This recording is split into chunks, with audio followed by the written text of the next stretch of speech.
But I think what differentiates me as a candidate most is that I'm really more focused on health and wealth. Focusing on healthcare, where I'm comfortable, it's where I retreat to when I want to have a conversation and not be wrong about anything, is is healthcare is 40% of the state's budget, and healthcare is needlessly complicated, and it's a long on ramp to learn the language of healthcare and how to make changes in healthcare, and I would need the shortest amount of time to get up to speed.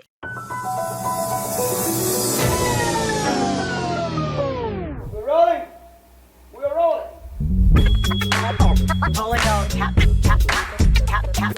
This is a real thing. Real thing.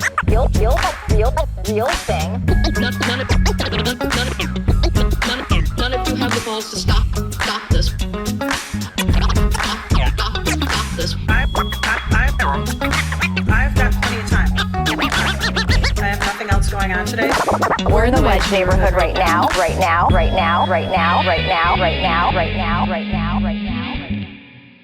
What I think is affirming is just how positive it's been so far. Even with just all of us starting out, 12 days before the caucus night, we did all the rounds right there on caucus night. But when we got to the end at the Phoenix Theater, we all got a photo together, and I don't know if that happens very often. Well, it is our first competitive race for House District 61A in 20 years. So who knows what's normal? Right. No, it's been real friendly so far. That makes me happy. You see too many races that get kind of nasty. This is the Wedge Live podcast. I'm your host, John Edwards. Dylan McMahon, as we have alluded to, is running for Minnesota House in District 61A. Frank Hornstein is retiring after 20 years. Let's go. You work for United Healthcare, former chair of DFL Senate District 61. And my first question, Frank Hornstein is a public transit champion, chair of the Transportation Committee, helped pass that historic 3/4 cent Metro sales tax last year, supporter of full-time bus lanes on Hennepin. Do you endorse the Frank Hornstein transportation agenda, public transit agenda? Are you going to continue that legacy? Man, you're coming in hot. So I don't want to diminish any other or minimize any other topics.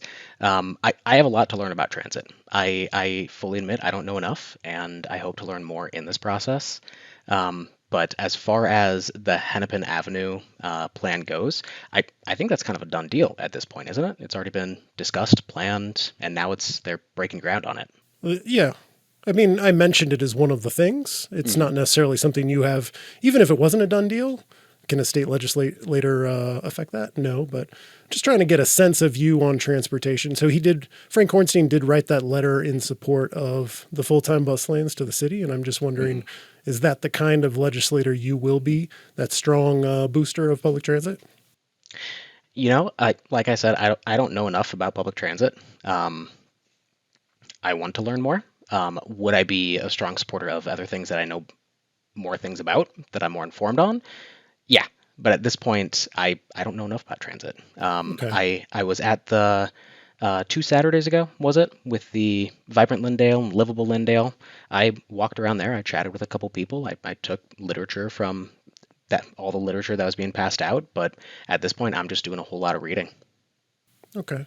So healthcare, something you maybe know a little more about. You work for United Healthcare. Is there anything you have learned working in the health insurance industry that gives you an idea of the kind of things you'd like to do as a state legislator?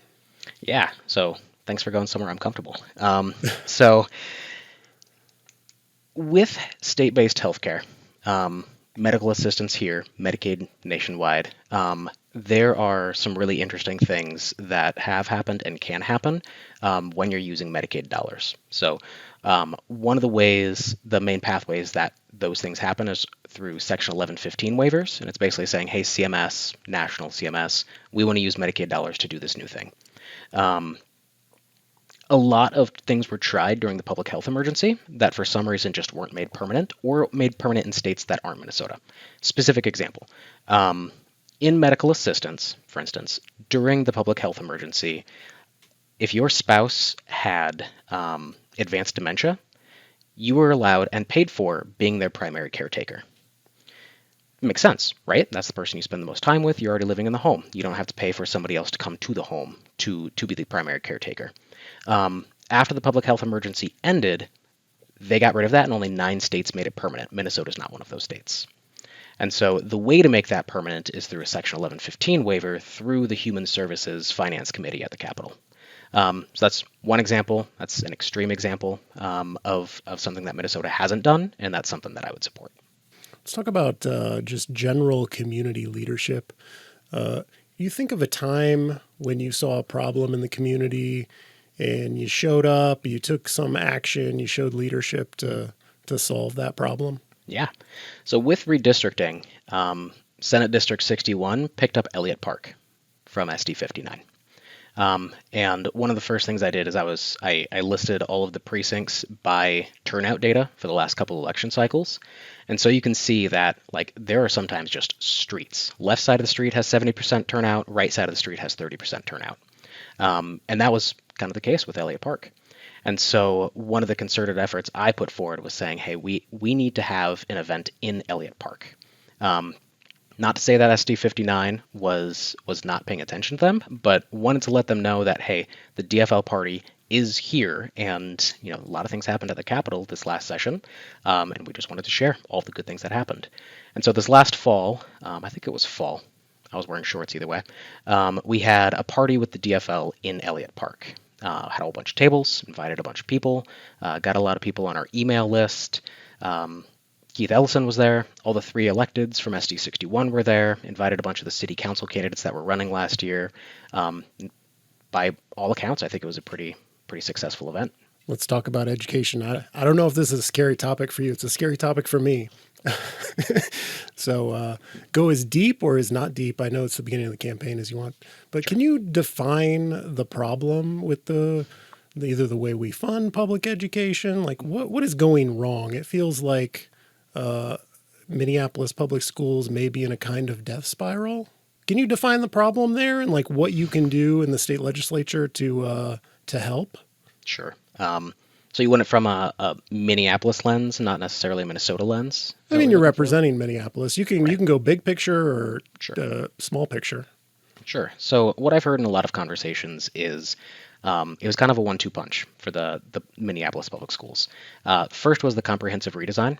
A lot of folks in 61A had their kids redistricted to North High School, and parents decided for whatever reason that they would rather send their kids to St. Louis Park or Edina.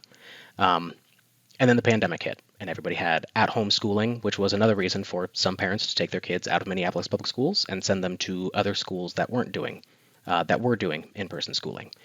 I think a lot of the thoughts around that were those kids will come back, or parents will bring their kids back after the public health emergency ends, but that doesn't seem to have been the case. And so just even talking with some of my neighbors, they're saying that some class sizes, there's like this bubble moving its way through the public schools, that there's some small class sizes, but before it and after it are some larger class sizes. Solutions? I don't know any solutions. In my personal life, there's a lot of problems that I have that I could throw money at the problem and it would go away. I don't know if throwing money at the problem that Minneapolis Public Schools has will solve the problem. That's kind of the best I've got at this point. All I can keep doing is keep having conversations with people. Eventually there will be a good idea. And the great thing about running a campaign and eventually, hopefully, being an elected representative is hearing a good idea and socializing it as fast as I can. Okay, let's talk about housing and some of the housing things that are going on in the state legislature right now. I'm sure you've heard of that bill to fix the state's environmental law, MIRA, which is being used to kind of delay the implementation and sidetrack the 2040 plan in Minneapolis. So do you support the fix in the state legislature to sort of exempt residential density as a way to kind of this is my editorializing here, but the bad faith lawsuit that's been used to hold up the 2040 plan, do you support the legislation to fix that? And this is the one that came out that Sidney Jordan put out, right? That you're talking about? I think she is Okay. a co-author on one of them. Yeah. Yeah. I think that fix is good, exempting it's essentially saying already developed. And so it exempts already developed spaces. I'm sure the words developed are defined in statute somewhere, telling you exactly what that means. And so if they were, let's say a developer were to buy a tract of 5 houses in a row on one block and tear them down, what length of time needs to pass or what would need to change to consider that undeveloped? That would unlock a different part of the law. I'd like to look into the difference between those two things. But as it stands now, it sounds like the parties that have come together and agreed that it's a good compromise. I mean, I'm not party to it, but if the two sides are coming together on that compromise, I don't see anything wrong with that. And in the same vein, the legislature has taken up a couple of housing and parking reform bills. One would eliminate parking minimums statewide, which we've already done in Minneapolis. Another one would legalize duplexes, fourplexes, depending on the size of the city, with density bonuses for things like affordable housing and sustainability. So you think those things are good ideas? Are those the kind of things you would support? Some, yes. So obviously zoning, coming down from the state, zoning is really a local issue. Cities really set the rules for zonings. I'm not much in favor of, so if you're thinking about removing parking minimums, if we're thinking about a small community out in greater Minnesota, would that have much of an effect? I don't think it would really have much of an effect. Nobody's going to build a 600 unit building out in some small community they're not going to have the space for parking. I don't think that really applies. But when you're telling like a Grand Rapids or something like that, I think Grand Rapids should be able to have their own zoning laws and say what they want. Coming down from the state, I don't know if that's the best way to do that. Switching over to density, though, I am in favor of densifying. I think that what we've seen, for instance, in Uptown, taking some of the larger homes, turning them into duplexes or triplexes, I think that makes really good neighborhoods and neighborhoods worth living in. It's really hard to support small places like pizza shops, coffee shops, places like that, places that make a city worth living in. It's hard to make them viable if it's just in single-family home areas, and you can see that in some parts of the city. But fourplexes, it gets a little bit more complicated because then you get into federal regulations. So you probably know as soon as you get to new build fourplexes, it needs to be ADA compliant. And so I don't know if state law can override something like that. So going back to the parking thing, it sounds like in a lot of this stuff, you just don't want the state going in and telling the locals how to operate. That's accurate. But I mean, personally, do you think Minneapolis eliminating parking minimums was a good idea?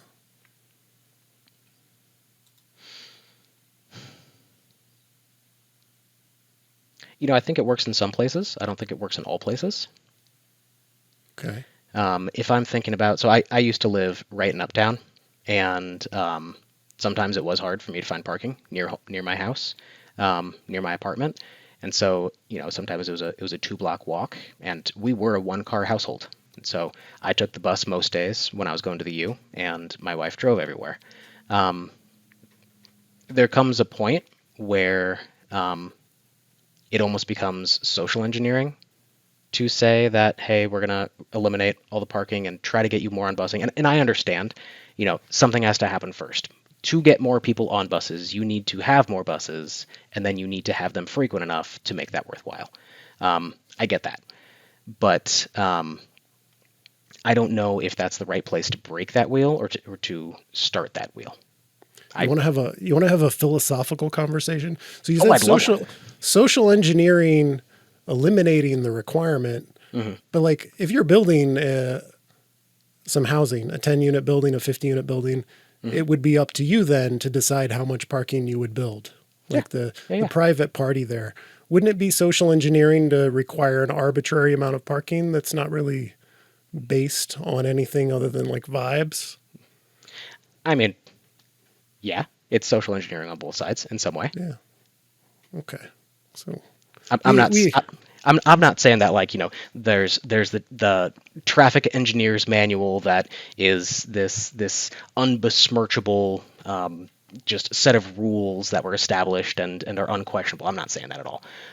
But if I'm generally if it's not broke don't fix it kind of guy. I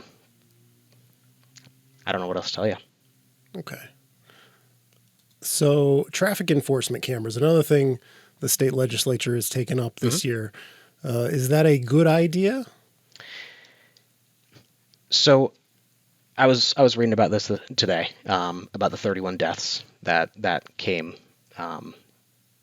or would have been identifiable with those cameras. What I think really needs to be balanced with that are civil rights with the cameras. So can you be certain that the vehicle that's identified and the driver that's identified in that vehicle is the person that vehicle is registered to?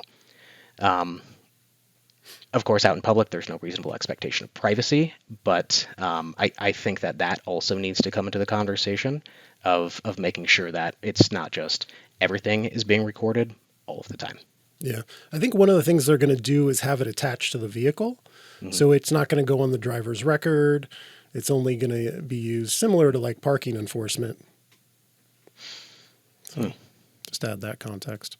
Oh, I didn't know that context. Thank you. So revitalizing Minneapolis, I saw you talk about this a little bit on your website.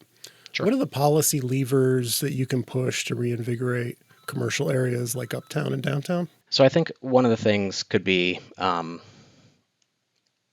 tax increment financing. That's one option to get. Right now, what's top of mind for me is like on Lake and Fremont. That's been vacant for a really long time. I think years and years ago, there was a pro wrestling match that was there. That was pretty good use of the space for that weekend. But if you're trying to get something built there, I mean, necessarily with TIF financing, it's if something is there is better than having nothing there. And I think that, that's a good way to encourage development. I think one of the things that gets mentioned with downtown is, there's a lot of large buildings that have nothing in them. And a lot of them aren't good conversion opportunities to housing. But the reason they're not good conversion opportunities is because all the mechanicals, the plumbing and all that is in one space on the floors. But what that works really well for are single room occupancy buildings.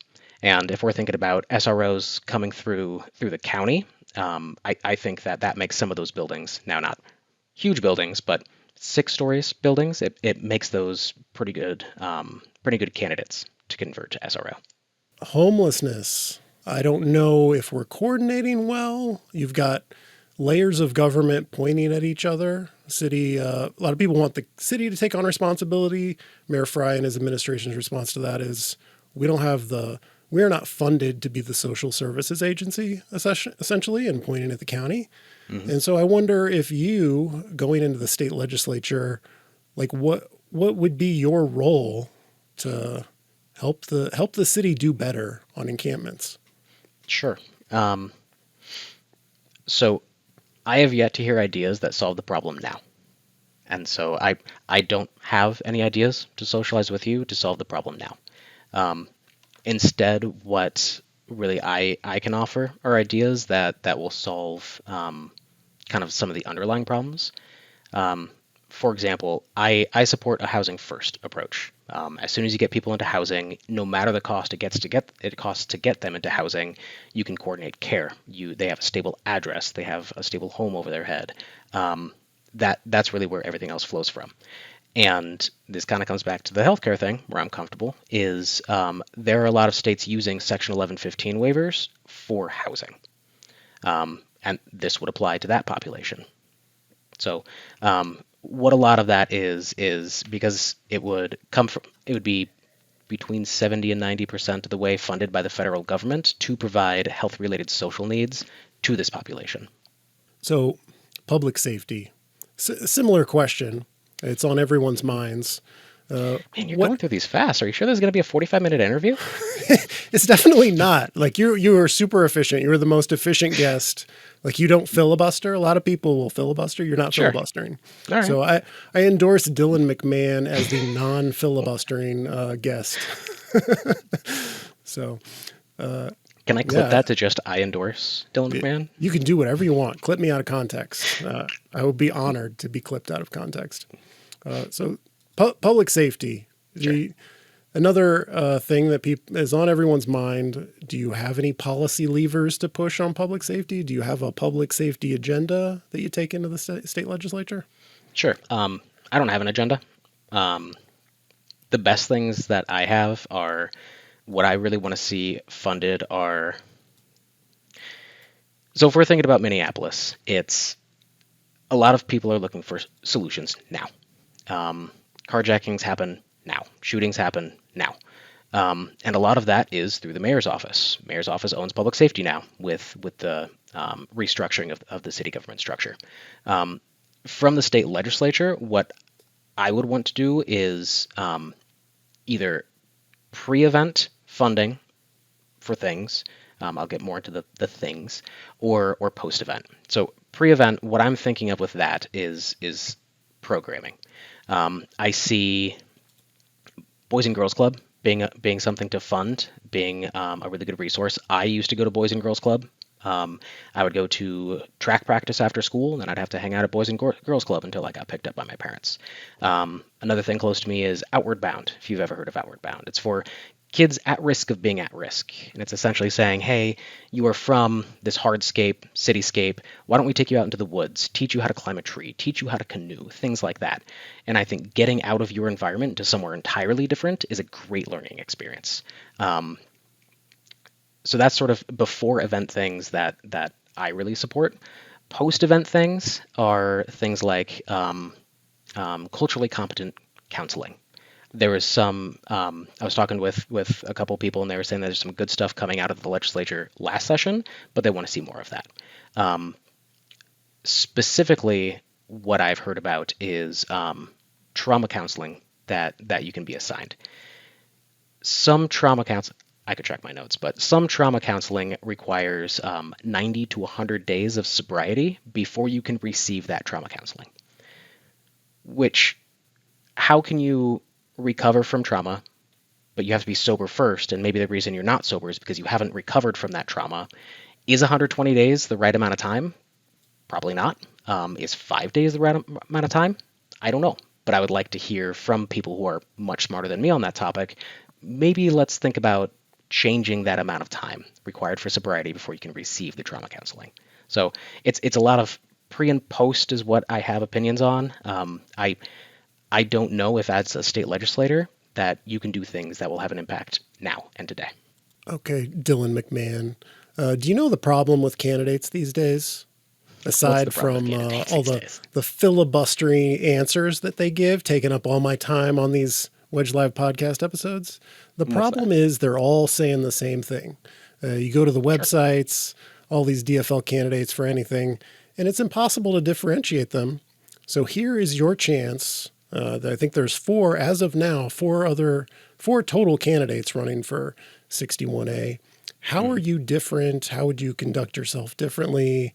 Why are you better? Why are you better suited for this job than the rest of them? Why are you unique? Sure. To get to your first point, that it's hard to differentiate, it's because we're all DFLers. We agree on 98% of everything already. So that last 2%, I think what makes me different from the other candidates is I think I might be the only person with private sector experience, or more than a couple years of private sector experience.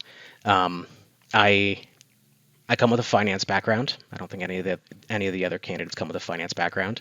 I've built up profit loss statements. I've seen sources of revenue. I've had to make things balance. It's all private sector stuff.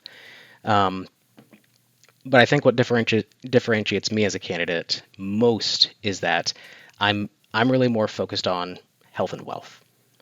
I of course don't want to minimize the things that other candidates are putting first. Those things are also important. I could stand to learn more about climate. When I'm talking with people on the doors and talking with people on the phones, that is also top of mind. And if elected, it'd have to be something I would have to learn really fast. But focusing on healthcare, where I'm comfortable, it's where I retreat to when I want to have a conversation and not be wrong about anything, is healthcare is 40% of the state's budget, and healthcare is needlessly complicated, and it's a long on-ramp to learn the language of healthcare and how to make changes in healthcare, and I would need the shortest amount of time to get up to speed on that 40% of the state's budget. So I think those are the things that separate me from the other candidates. Is there anything that we should be talking about? Because I'm pretty much at the end of my list, almost. Is there anything you really want to talk about that you don't think I'm giving enough attention to here? One of the things that I notice mostly when being in like neighborhood meetings and being in the SD meetings is sometimes there's this us and them between normal human beings and elected representatives. There's almost like this heart palpitation. Oh, my favorite representative, I'm going to go see him. We're all just normal people. We all have gone to work. We all shop at the same grocery stores. There's no class difference. I don't think we talk enough about how just everybody's a normal human being, and we're all just kind of winging it through life with varying degrees of success. I couldn't agree more. Especially that's what I like about local politics is that the person who represents you on the city council is the person who lives like down the street from you. They're your neighbor. Mm-hmm. And like these Minnesota House districts are also about council ward sized, I think, maybe a little bigger, but they're your neighbor and they don't know what they're doing. Not in an insulting way, but they are normal people who are relying on other people to tell them, to advise them on what's good. So you're electing people with good judgment. They're not superhuman. Right. And the thing with the state legislature specifically, as compared to city council members, it's a part-time job. This is probably the longest and hardest I will ever interview for a part-time job. Yeah. Why do it, Dylan McMahon? The reason I wanted to do it and the reason I jumped in is because I spent a lot of time in SD 61 doing party development, doing community development. I felt like I have a really good pulse on that district. And when I went around and with a couple people just threw out names of people we thought might run, I don't know if anybody knew the district better than I did. And so I didn't say that. I was asked to run. I didn't come out and say, well, maybe I should do this. I thought, of course, nobody gets into DFL stuff without thinking, oh, I could someday do that.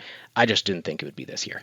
Do you have any recommendations? I always ask this question. It's very wide open. It could be anything you enjoy, a hobby, a place, a book, a movie, that you could recommend to the audience that you think more people should know about and enjoy. Sure.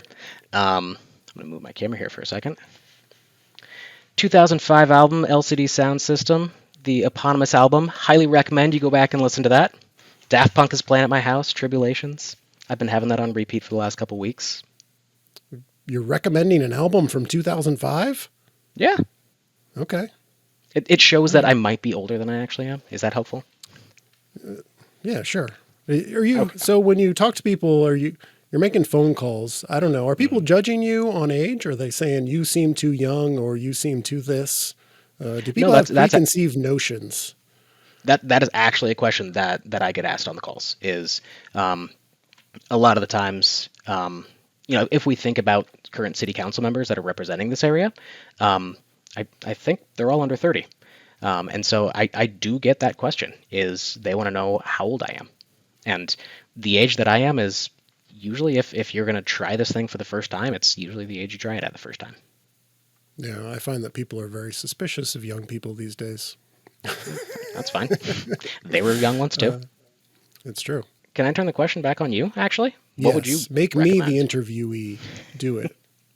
I mean, I've fallen 4 weeks behind on my podcast. I've fallen 4 weeks behind on my reading. But if I'm going to add something to the stack, what do you recommend? Movies, podcasts? Geez, you're turning books? The recommendation thing back around on me? Oh, I didn't realize how hard a question that was until now. I don't know. The answer I always give is take a walk around Cedar Lake. Take a walk someplace. What podcast am I enjoying? Here's a very recent one. The thing I do to relax is there's this, it's called the Fall of Civilizations podcast. It's also on YouTube, and I find that the visuals for that are very good, but it's like 3-hour long episodes about like the Carthaginians or I'm guessing the Romans have also been featured. All of these various civilizations, and I usually will fall asleep after 15 minutes of listening to it, but it's very good. I also occasionally would get hooked watching it on the TV. But That's not like a Dan Carlin thing, is it? what's Dan Carlin? He does like hardcore history stuff. Oh no, I've listened to some of that, but it's a more like subdued listen, like basically just walk you through the whole thing from the rise to the fall of these various civilizations. And you will either be very, very entertained or it will do a great job putting you to sleep. So that's my recommendation. Fall of Civilization? Fall of Civilizations podcast, also on YouTube. So if you have time to like put your eyeballs on something, you could also bring it up on YouTube. Cool. Well, thank you, Dylan Thomas, for being the only guest that's ever considered my feelings. Oh, damn, you're throwing out my middle name. All right. Did I throw out your middle name? Yeah. So I think my mom was going through like a poetry phase, and so I'm named after the Welsh poet. Okay. Well, Dylan McMahon is running for Minnesota House in District 61A. Thank you for being here. This is the Wedge Live podcast. I'm your host, John Edwards. Thanks to everyone for listening. All I know, This is a real thing. Real thing.